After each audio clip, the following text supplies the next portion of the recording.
കൂരിരുൾ കറപൂണ്ട തലയോടിടം എന്നെ രക്തത്താൽ വാങ്ങിയ അൻപിന്നിടം ക്രൂശിലേക്കെന്നെ നയിച്ചാലും അത് ക്രൂശിതൻ സ്നേഹം ചൊരിഞ്ഞ ഇടം ക്രൂരതയിൻ പർവ്വം ഉയർന്ന ഇടം അത് കൂരിരുൾ കറപൂണ്ട തലയോടിടം എന്നെ രക്തത്താൽ വാങ്ങിയ അൻപിന്നിടം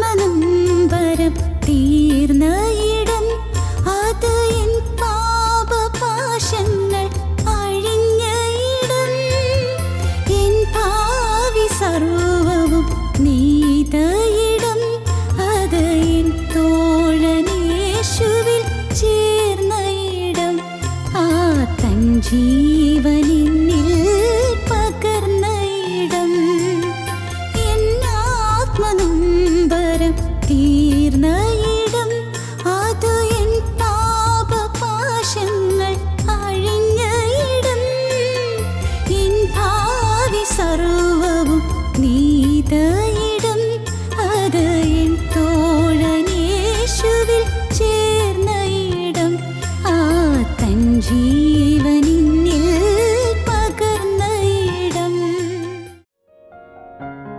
ഞങ്ങളും ക്രൂശിക്കപ്പെട്ട ക്രിസ്തുവിനെ പ്രസംഗിക്കുന്നു. ദൈവ തിരുനാമത്തിന് മഹത്വം ഉണ്ടാകട്ടെ. ഗലാത്യ ലേഖനം 1-ാം അധ്യായം 4-ാം വാക്യം മുതൽ വായിക്കാം.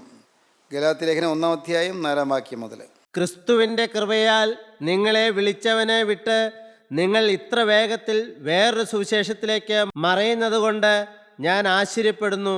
അത് വേറൊരു സുവിശേഷം എന്നല്ല, ചിലർ നിങ്ങളെ കലക്കി ക്രിസ്തുവിന്റെ സുവിശേഷം മറച്ചു കളയുവാൻ ഇച്ഛിക്കുന്നു എന്നത്രേ.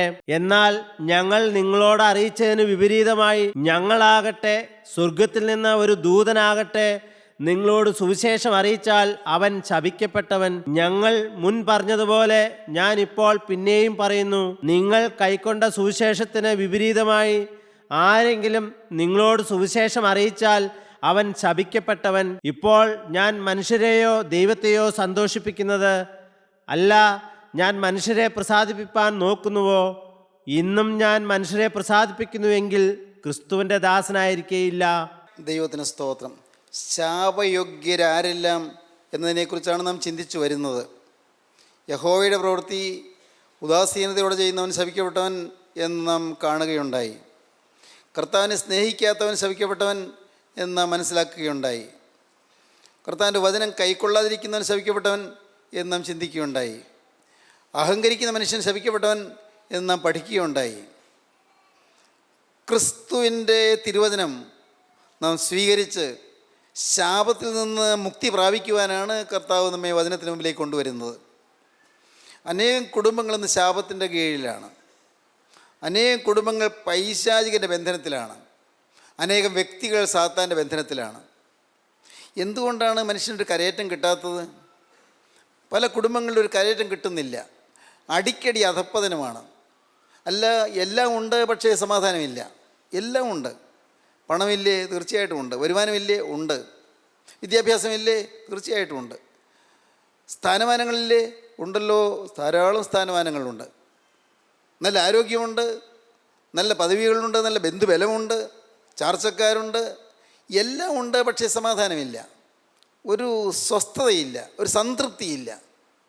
എവിടെയോ ഒരു പോരായ്മ, എവിടെയോ ഒരു അങ്കലാപ്പ്, എവിടെയോ ഒരു പരിഭ്രാന്തി, എവിടെയോ ഒരാധി, ഒരാന്തൽ, ഒരു സ്വസ്ഥത കിട്ടുന്നില്ല, ഒരു സംതൃപ്തി കിട്ടുന്നില്ല. പലരുടെയും ജീവിതം അങ്ങനെയല്ലേ?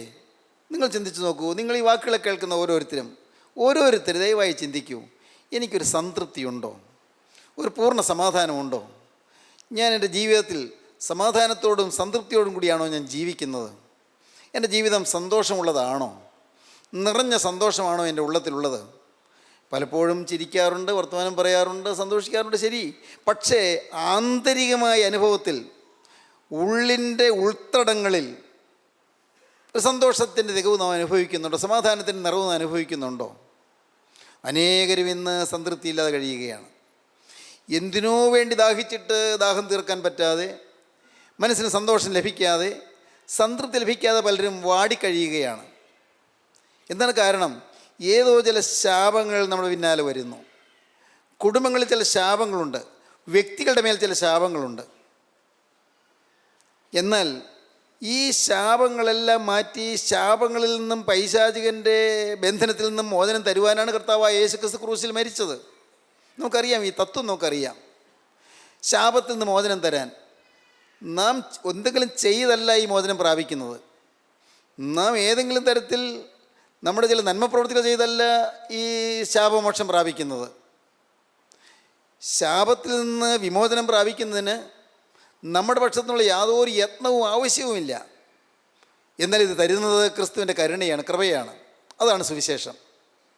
ഈ ഗലാത്യ ലേഖനം തുടങ്ങുമ്പോൾ അപ്പോസ്തലൻ പറയുന്നുണ്ട്, 1-ാം അധ്യായത്തിൽ തുടങ്ങുമ്പോൾ തന്നെ പറയുന്നുണ്ട്, ക്രിസ്തുവിനെ മരിച്ചവരുടെ ഇടയിൽ നിന്ന് ഉയർപ്പിച്ചു എന്ന്. വായിക്കാം. മനുഷ്യരിൽ നിന്നല്ല, മനുഷ്യനാലുമല്ല, യേശുക്രിസ്തുവിനാലും അവനെ മരിച്ചവരുടെ ഇടയിൽ നിന്ന് ഉയർപ്പിച്ച പിതാവായ ദൈവത്താലുമത്രേ അപ്പോസ്തലനായ പൗലോസും കൂടെയുള്ള സകല സഹോദരന്മാരും ഗലാത്യ സഭകൾക്ക് എഴുതുന്നത്. മനുഷ്യരിൽ നിന്നല്ല, മനുഷ്യനാലുമല്ല, യേശുക്രിസ്തുവിനാൽ ആണ് ഇത് എഴുതുന്നത്. യേശുക്രിസ്തുവിനെ മരിച്ചവരുടെ ഇടയിൽ നിന്ന് ഉയർപ്പിച്ച പിതാവായ ദൈവത്താൽ അത്രേ ഇതെഴുതുന്നത്. യേശുക്രിസ്തുവിനെ മരിച്ചവരുടെ ഇടയിൽ നിന്ന് ഉയർപ്പിച്ച പിതാവായ ദൈവത്താലും അപ്പോസ്തലനായ പൗലോസും കൂടെയുള്ള സഹോദരന്മാരും ഗലാത്യ സഭകൾക്ക് ഇതെഴുതുന്നു. ക്രിസ്തു ഉയർത്തെഴുന്നേറ്റു. ഉയർപ്പിൻ്റെ സാക്ഷ്യം വഹിച്ചുകൊണ്ടാണ് അപ്പോസ്തലൻ ഇത് പറയുന്നത്. ക്രിസ്തു ജീവിക്കുന്നു. ജീവിക്കുന്ന ക്രിസ്തുവിനെ ഹൃദയത്തിൽ കൈക്കൊണ്ട് നമ്മുടെ ഹൃദയത്തിൽ ക്രിസ്തു ജീവിക്കുന്നതാണ് സുവിശേഷം. ജീവനുള്ള ക്രിസ്തുവിനെ നമ്മുടെ ഹൃദയത്തിൽ സ്വീകരിച്ച് ക്രിസ്തുവിനെ ഹൃദയത്തിൽ വഹിക്കുന്നതാണ് സുവിശേഷം. ക്രിസ്തുവിനെയും വഹിച്ചുകൊണ്ട് നമ്മുടെ ജീവിതയാത്ര തുടരുന്നതാണ് സുവിശേഷം. ക്രിസ്തു പ്രസാദിക്കുന്ന ജീവിതം നയിച്ചുകൊണ്ട് പോകുന്നതാണ് സുവിശേഷം. ക്രിസ്തു പ്രസാദിക്കുന്നത് പോലെ ജീവിക്കാനുള്ളതായ സമർപ്പണം എടുക്കുന്നതാണ് സുവിശേഷം. കർത്താവായ ക്രിസ്തു തന്നെയാണ് സുവിശേഷം. സഹോദരങ്ങളെ, ഇത് പറയുമ്പോൾ നിങ്ങൾക്ക് മുഴുവൻ മനസ്സിലായി എന്ന് വരികയില്ല. എങ്കിൽ ലളിതമായിട്ടൊന്ന് ചിന്തിക്കരുതോ? എൻ്റെ ജീവിതത്തിൽ ക്രിസ്തു ഇപ്പോൾ ജീവിക്കുന്നുണ്ടോ? എൻ്റെ ഹൃദയത്തിൽ ക്രിസ്തു ഇപ്പോൾ വസിക്കുന്നുണ്ടോ? ക്രിസ്തുവിൻ്റെ സ്വഭാവം എൻ്റെ ജീവിതത്തിൽ പ്രതിഫലിക്കുന്നുണ്ടോ? എൻ്റെ സ്വഭാവത്തിൽ ക്രിസ്തുവിനെ പ്രതിബിംബിക്കാൻ എനിക്ക് സാധിക്കുന്നുണ്ടോ? എൻ്റെ പെരുമാറ്റത്തിൽ, എൻ്റെ കോളേജിൽ, എൻ്റെ സ്കൂളിൽ, എൻ്റെ ഹോസ്റ്റലിൽ, എൻ്റെ ലോഡ്ജിൽ, അല്ല എൻ്റെ വീട്ടിൽ, എൻ്റെ അടുക്കളയിൽ, എൻ്റെ ഓഫീസിൽ, എൻ്റെ പ്രവർത്തന രംഗങ്ങളിൽ യേശുക്രിസ്തുവിനെ പ്രതിഫലിപ്പിക്കാൻ എനിക്ക് സാധിക്കുന്നുണ്ടോ? ക്രിസ്തു എന്നിൽ കൂടി വെളിപ്പെടുന്നുണ്ടോ? ക്രിസ്തുവിനെ വെളിപ്പെടുത്താൻ എനിക്ക് കഴിയുന്നുണ്ടോ? എൻ്റെ സംസാരത്തിൽ കൂടി ക്രിസ്തുവിനെ കാണിക്കാൻ സാധിക്കുന്നുണ്ടോ? ക്രിസ്തുവിൻ്റെ സംസാര രീതിയാണോ എനിക്കുള്ളത്? ക്രിസ്തുവിൻ്റെ സൗമ്യതയും താഴ്മയും, ക്രിസ്തുവിൻ്റെ എളിമയും, ക്രിസ്തുവിൻ്റെ വിശുദ്ധിയും എൻ്റെ ജീവിതത്തിൽ കൂടി നിഴലിക്കുന്നുണ്ടോ? ഇല്ലെങ്കിൽ എൻ്റെ ജീവിതം പൂജ്യമാണ്. ക്രിസ്തു ഉയർത്തെഴുന്നേറ്റുമെന്ന് ഞാൻ വെറുതെ പറഞ്ഞിട്ട് കാര്യമില്ല. ക്രിസ്തു ഉയർത്തെഴുന്നേറ്റെന്ന് ഞാൻ വിശ്വസിക്കുന്നുണ്ടെങ്കിൽ എൻ്റെ ജീവിതത്തിൽ ക്രിസ്തു ജീവിക്കുന്നത് ഞാൻ കാണിക്കണം. മനുഷ്യർ നിങ്ങളുടെ നല്ല പ്രവൃത്തികളെ കണ്ട് സ്വർഗസ്ഥനായ നിങ്ങളുടെ പിതാവിനെ മഹത്വപ്പെടുത്തേണ്ടതിന് നിങ്ങളുടെ വെളിച്ചം അവരുടെ മുമ്പിൽ പ്രകാശിക്കണം. കർത്താവിൻ്റെ 1-ാമത്തെ പ്രസംഗത്തിൽ മത്തായിയുടെ സുവിശേഷം 5-ാം അധ്യായത്തിൻ്റെ 14 വാക്യങ്ങൾ വായിക്കുമ്പോൾ കാണാം, മനുഷ്യർ നിങ്ങളുടെ നല്ല പ്രവൃത്തികളെ കണ്ട് സ്വർഗസ്ഥനായ നിങ്ങളുടെ പിതാവിനെ മഹത്വപ്പെടുത്തേണ്ടതിന് നിങ്ങളുടെ വെളിച്ചം അവരുടെ മുമ്പിൽ പ്രകാശിക്കണം. നമ്മുടെ വെളിച്ചം പ്രകാശിക്കണം. ഇന്ന് നാം പ്രകാശിക്കുന്നവരാണോ? വെളിച്ചം പ്രകാശിക്കുന്നവരാണോ? ക്രിസ്തുവിൻ്റെ വെളിച്ചം നമ്മിൽ കൂടി പ്രകാശിക്കുന്നുണ്ടോ? നമ്മുടെ ജോലി സ്ഥലത്ത് നമ്മുടെ പെരുമാറ്റം എങ്ങനെയാണ്? ജോലിയിൽ നമ്മുടെ കാര്യക്ഷമത എങ്ങനെയാണ്? ജോലിയിൽ നമ്മുടെ വിശ്വസ്തത എങ്ങനെയാണ്? പഠിപ്പിക്കുന്നൊരു അധ്യാപകൻ ജോലിയിൽ വിശ്വസ്തയോടെ പഠിപ്പിക്കുന്നുണ്ടോ? അല്ല, പഠിക്കുന്നൊരു വിദ്യാർത്ഥി വിശ്വസ്തയോടെ പഠിക്കുന്നുണ്ടോ? ഒരു ഭാര്യ വിശ്വസ്തയോടെ ഭർത്താവിനെ അനുസരിച്ചും കീഴ്പ്പെട്ടും ഭർത്താവിന് വിനയപ്പെട്ടും ഭർത്താവിനെ സ്നേഹിച്ചും ഭർത്താവിനെ കരുതിയും ജീവിക്കുന്നുണ്ടോ? ഒരു ഭർത്താവ് ഭാര്യയെ സ്നേഹിച്ചും ഭാര്യയെ കരുതിയും ഭാര്യയെ ബഹുമാനിച്ചും ഭാര്യയെയും ഭാര്യയുടെ ആളുകളെയും ബഹുമാനിച്ചും അങ്ങനെ സന്തോഷസമന്വിതമായൊരു ജീവിതം നയിക്കുന്നുണ്ടോ?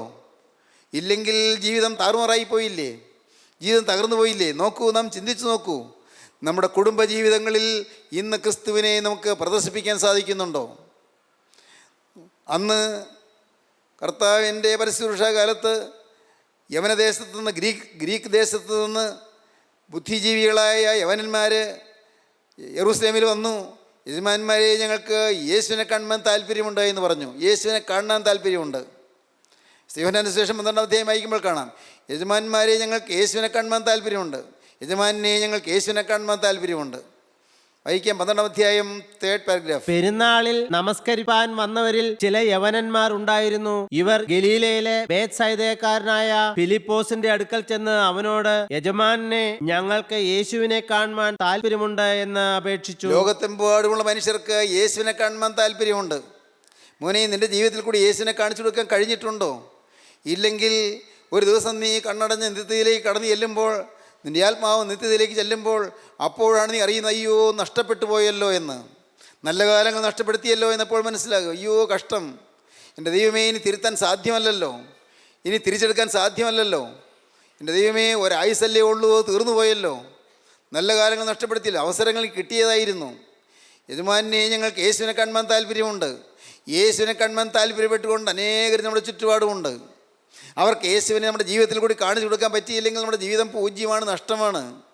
ഒരു സംശയവുമില്ല. എത്ര സമ്പത്തുണ്ടായാലും, എത്ര വിദ്യാഭ്യാസം ഉണ്ടെങ്കിലും, ഉയർന്ന ഡിഗ്രികളുണ്ടെങ്കിലും, തിയോളജിക്കൽ ഡിഗ്രികളുണ്ടെങ്കിലും, തിയോളജിക്കൽ ഡോക്ടറേറ്റ് ഉണ്ടെങ്കിലും, ക്ഷമിക്കണം സഹോദരങ്ങളെ, യേശു ക്രിസ്തുവിനെ ജീവിതത്തിൽ കൂടി കാണിച്ചു കൊടുക്കാൻ കഴിഞ്ഞില്ലെങ്കിൽ പൂജ്യമാണ്.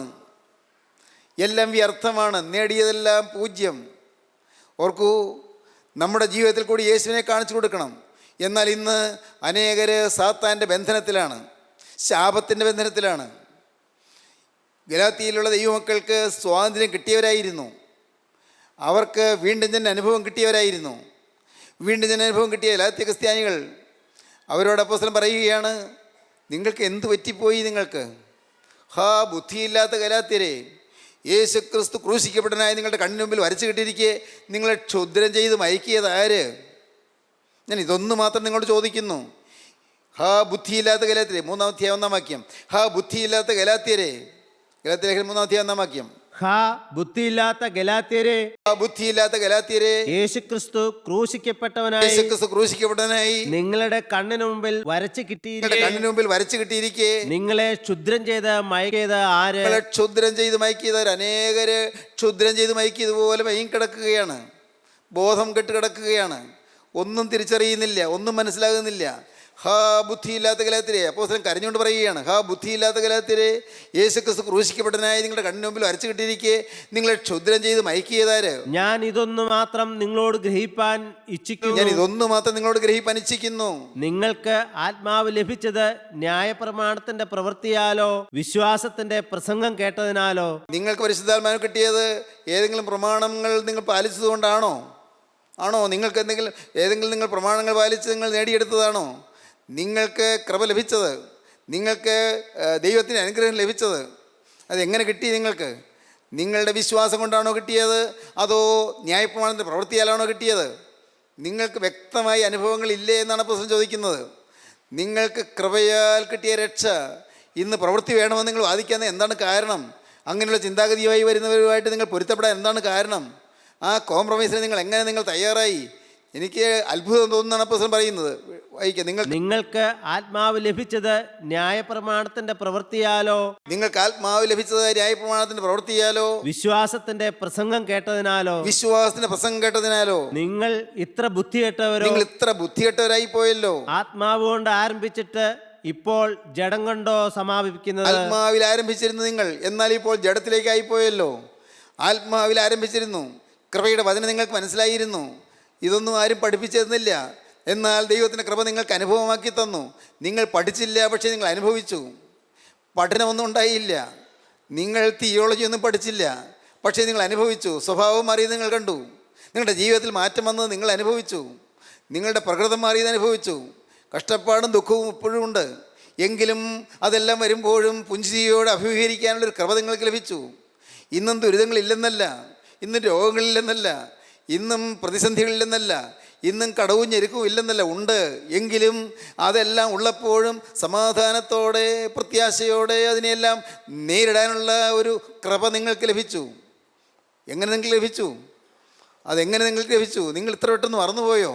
അപ്പോസ്തലൻ പിന്നീട് 5-ാം അധ്യായത്തിലേക്ക് വരുമ്പോൾ അപ്പോസ്തലൻ സങ്കടത്തോടെ പറയുകയാണ്, സ്വാതന്ത്ര്യത്തിനായിട്ട് ക്രിസ്തു നിങ്ങളെ സ്വതന്ത്രരാക്കി, ആകയാൽ അതിൽ ഉറച്ചു നിൽപ്പീൻ, അടിമനോഹത്തിൽ പിന്നെയും കുടുങ്ങിപ്പോകരുത്.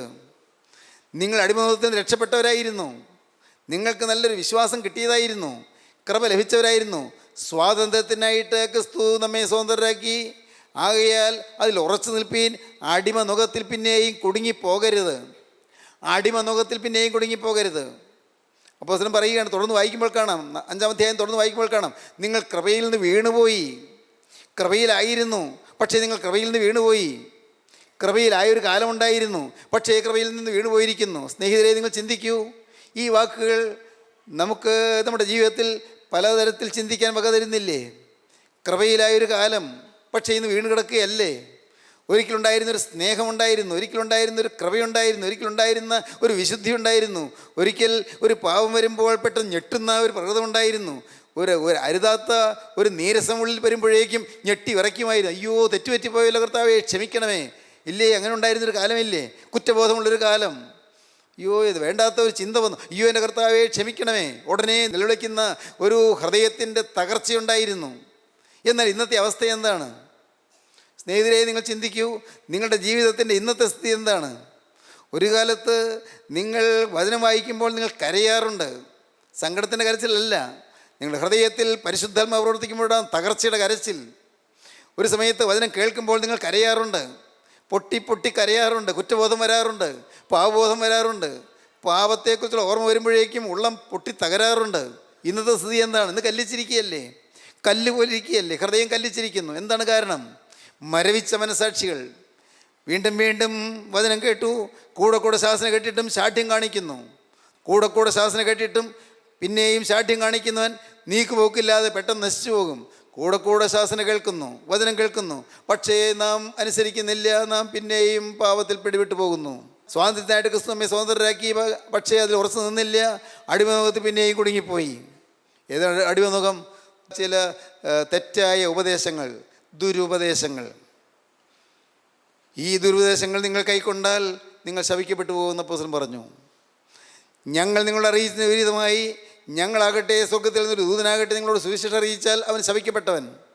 ഒരു നിർമ്മല സുവിശേഷം നിങ്ങൾക്ക് തന്നു, അതിൽ നിങ്ങൾ വ്യതിചലിച്ചു പോകരുത്.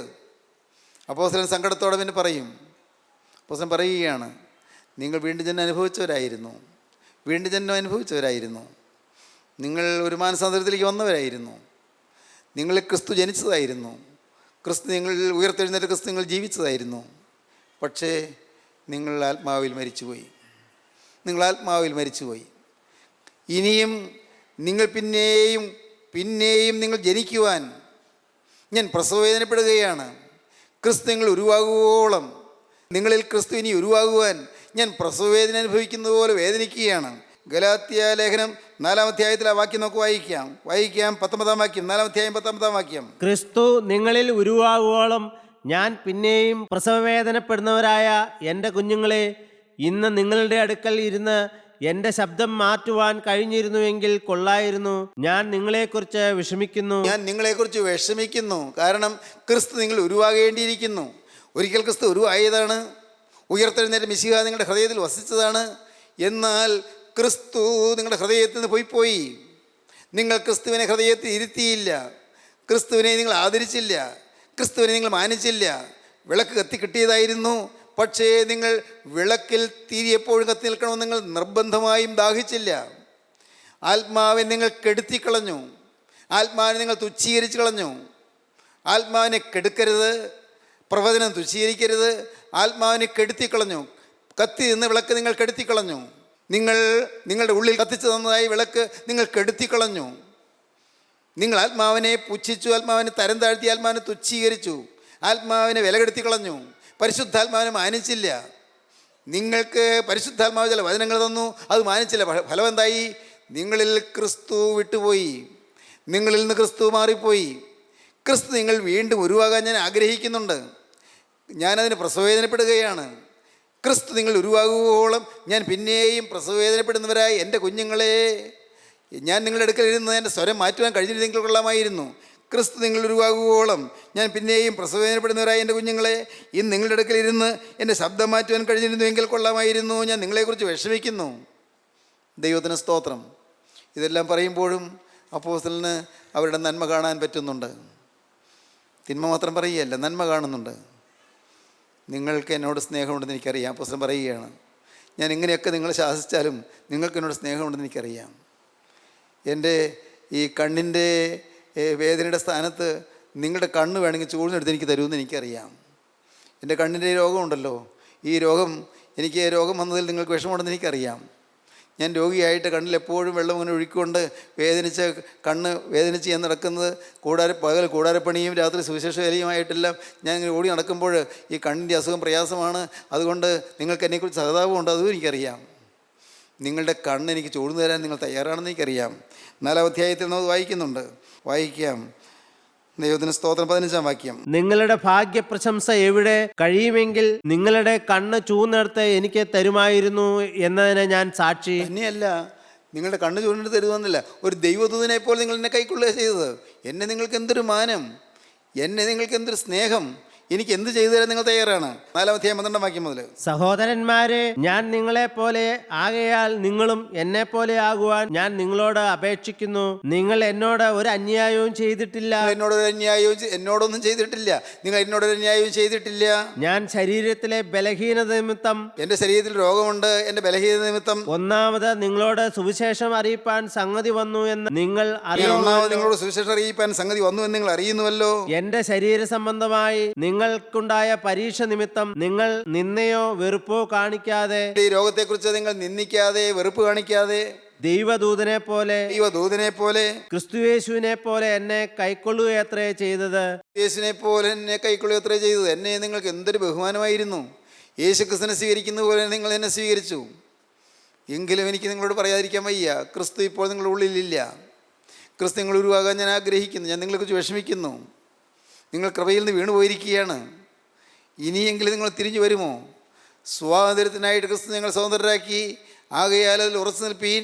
അടിമനുഖത്തിൽ പിന്നെയും കുടുങ്ങിപ്പോകരുത്, ഇനിയും കുടുങ്ങിപ്പോകരുത്.